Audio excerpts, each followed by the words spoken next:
দোল পূর্ণিমা উপলক্ষে আমাদের এখানে অষ্টম প্রহর হরিনাম সংকীর্তন হয়। তাই ছেলেকে নিয়ে মা, আমি, আমার মাসি সবাই চলে গেছিলাম সেই হরিনাম সংকীর্তন দেখতে।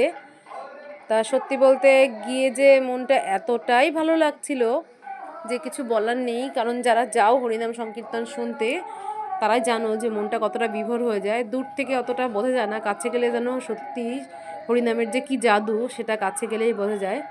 এখানে খুব সুন্দর কীর্তন হচ্ছিল, আমিও ছিলাম, আমার ছেলে। তা যেহেতু আমার শাশুড়ি মা মারা গেছেন ওই জন্য আমি ভেতরটাই ঢুকিনি, বাইরে থেকেই দেখছিলাম। খুব ভালো লাগছিল দেখতে। তোমরা একটু দর্শন করো, এটা দর্শনেও তো পাপ ক্ষয় হয় মানুষের। আমার ছেলেও খুব এনজয় করেছে, সেই ভিডিওটা আমি পরে দেব। হরে কৃষ্ণ।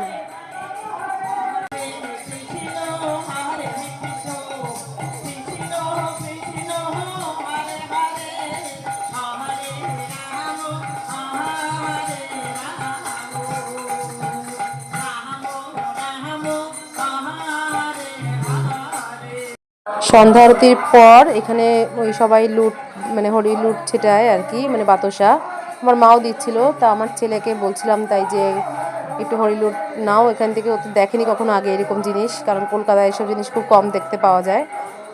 তাই আমার ছেলেকে একটু দিয়ে আমি ঘুরছিলাম, আমিও কিছুটা নিলাম।